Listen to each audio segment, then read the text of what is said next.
Assalamualaikum warahmatullahi wabarakatuh. Tabi pun, perkenalkan nama saya Hasnan Muhammad Iqbal. Di sini saya akan mempresentasikan tentang hasil analisis kelayakan pembuatan produk kopi bubuk Gold Sugar dari PT Ngopi Pai. Kopi merupakan salah satu hasil komoditi perkebunan yang memiliki nilai ekonomis yang cukup tinggi di antara tanaman perkebunan lainnya dan berperan penting sebagai sumber devisa negara. Profil perusahaan ini didirikan pada 6 Oktober 2021 dengan nama PT Ngopi Pai. PT Ngopi Pai adalah perusahaan yang bergerak di bidang perkebunan kopi dengan komoditas unggul produksi tanaman kopi yang berkualitas tinggi dari biji panen sampai biji kopi kering siap jual. Kami adalah perusahaan yang terintegrasi yang mampu menciptakan produk-produk premium dari tanaman kopi yang berkualitas tinggi. Untuk lebih menjangkau produksi yang tinggi, perusahaan juga menjalin kerjasama dengan petani dalam rangka mensejahterakan petani daerah dan ikut membantu petani menghasilkan kopi yang lebih berkualitas dengan cara memberikan pembekalan dan penyuluhan mengenai cara menanam dan merawat kopi yang baik. Kemudian ada organisasi. Organisasi adalah sebuah wadah untuk sekumpulan orang yang bekerja sama secara rasional serta sistematis yang terpimpin atau terkendali untuk mencapai tujuan tertentu memanfaatkan sumber daya yang ada di dalamnya. Berikut adalah contoh bagian staf dari PT Ngopi Pai. Yang pertama ada manajer yaitu Saudara Andrew Fakrial Saleh, kemudian ada asisten manajer yaitu Saudara Ardi Bayu Pratama, kemudian ada kepala admin yaitu Saudari Anissa Putri Nur Hakim. Kemudian ada kepala pemasaran yaitu Saudara Andoni Rifki Pahlevi, kemudian ada kepala sarana yaitu Saudara Dimas Prayoga, kemudian ada kepala tenaga kerja yaitu Saudara Indra Putra Waseso, kemudian ada kepala kebun yaitu saya sendiri Hasnan Muhammad Iqbal. Berikut adalah bagian organisasi. Yang pertama ada manajer, meliputi kepala admin dan asisten manajer. Kepala admin meliputi kepala sarana, kepala tenaga kerja. Asisten manajer meliputi kepala pemasaran dan kepala kebun. Yang pertama ada pabrik.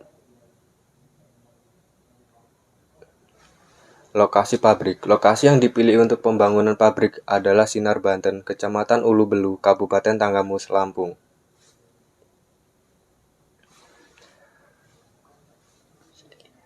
Bisa dilihat, ini adalah contoh layout pabrik pada PT Ngopi Pai. Fasilitas pabrik. Pabrik ini terdiri dari beberapa jenis ruangan, yaitu ruangan utama produksi, ruangan penunjang produksi, dan ruangan non-produksi. Yang kedua, yaitu proses produksi kopi bubuk.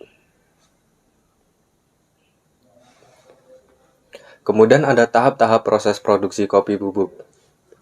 Yang pertama ada penyiapan bahan baku. Penyiapan bahan baku kopi bubuk banyak digunakan sebagai minuman, sehingga aspek mutu fisik kimiawi, kontaminasi, dan kebersihan harus diawasi dengan ketat, karena menyangkut cita rasa, kesehatan konsumen, daya hasil, dan efisiensi produksi. Kemudian yang kedua ada roasting. Roasting adalah proses penyaringan biji kopi yang tergantung pada waktu dan suhu, yang ditandai dengan perubahan kimiawi secara signifikan.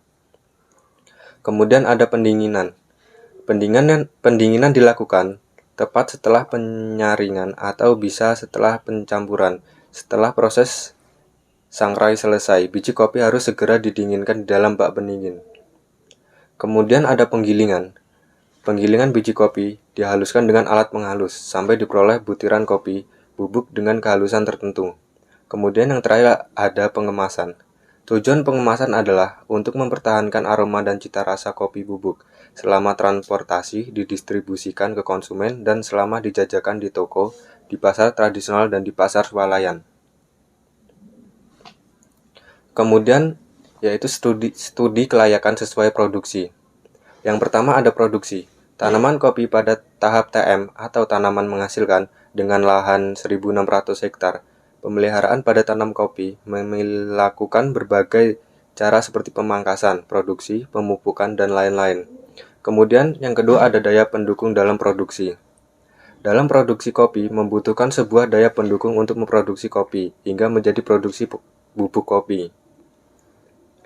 Daya pendukung ini dapat meningkatkan produksi kopi sehingga perusahaan dapat meraih keuntungan yang lebih. Kemudian yang ketiga ada bahan produksi. Bahan yang digunakan untuk produksi adalah kualitas kopi yang unggul. Tanaman kopi diberi perlakuan khusus untuk meningkatkan kualitas kopi dan mencegah adanya hama penyakit yang dapat menimbulkan penurunan pada kualitas kopi. Yang terakhir ada ekonomi. Harga produk kopi yang dipasarkan sangat terjangkau sehingga masyarakat pecinta kopi bisa membelinya dengan mudah dan bisa merasakan cita rasa kopi yang khas, membuat masyarakat sangat menyukainya. Kemudian ada kesehatan keselamatan kerja atau biasa disebut K3. Pengertian dari K3 adalah usaha mencegah kemungkinan terjadinya kecelakaan kerja, penyakit akibat kerja, kebakaran, peledakan, dan pemancaran lingkungan. Yang kedua, ada tujuan K3. Tujuannya yaitu menciptakan kondisi lingkungan kerja yang aman, sehat, dan bebas dari pencemaran lingkungan dengan memelihara kesehatan, keamanan, dan keselamatan tenaga kerja di dalam perusahaan untuk dapat mencegah atau mengurangi terjadinya kecelakaan dan penyakit akibat kerja, dan pada akhirnya dapat meningkatkan sistem efisiensi dan produktivitas kerja. Kemudian yang ketiga ada sasaran K3, yaitu meliputi menjamin keselamatan pekerja dan orang lain. Yang kedua, menjamin keamanan peralatan yang digunakan. Yang ketiga, ada menjamin proses produksi yang aman dan lancar. Yang keempat, yaitu norma. Norma meliputi yang pertama, yaitu norma yang harus dipahami dalam K3. Yang kedua, ada aturan berkaitan dengan keselamatan dan kesehatan kerja. Yang ketiga, ada diterapkan untuk melindungi tenaga kerja. Dan keempat, yaitu resiko kecelakaan dan penyakit akibat kerja. Selanjutnya, yaitu ada jenis bahaya dalam K3. Yang pertama, kimia.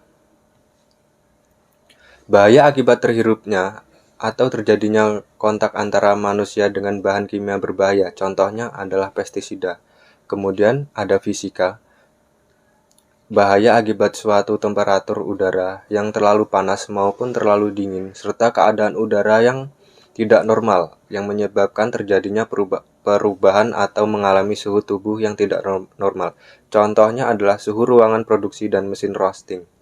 Yang ketiga ada pendengaran. Bahaya akibat keadaan yang sangat bising, yang menyebabkan terjadinya kerusakan pendengaran. Contohnya yaitu suara dan mesin produksi. Selanjutnya yaitu cahaya. Bahaya akibat pencahayaan atau penerangan yang kurang menyebabkan kerusakan penglihatan. Contohnya adalah sinar matahari. Kemudian yang terakhir adalah peralatan. Bahaya dari pengangkutan barang serta penggunaan peralatan yang kurang lengkap dan aman yang mengakibatkan cedera pada pekerja dan orang lain. Contohnya adalah kecelakaan alat produksi. Kemudian ada istilah bahaya dalam lingkungan kerja. Yang pertama ada hazard, yaitu keadaan di mana yang dapat menghambat kemampuan pekerja. Yaitu yang kedua ada danger, yaitu tingkat bahaya dalam suatu kondisi. Yang ketiga ada insiden, kejadian bahaya yang dapat atau telah mengadakan kontak dengan sumber energi. Yang terakhir adalah accident, yaitu di mana kejadian bahaya yang disertai adanya korban. Yang terakhir adalah standar keselamatan kerja.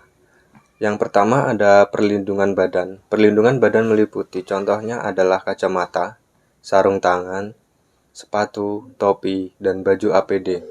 Yang kedua ada perlindungan mesin. Contohnya baju APD, sarung tangan, dan sepatu.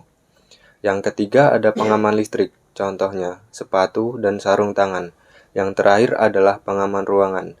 Contohnya adalah sistem alarm pemadam kebakaran, penerangan yang cukup, ventilasi yang baik, dan jalur evakuasi yang memadai. Sekian dan terima kasih. Apabila ada salah kata, saya mohon maaf. Kepada Tuhan saya mohon ampun. Wabila taufik walhidayah. Wassalamualaikum warahmatullahi wabarakatuh.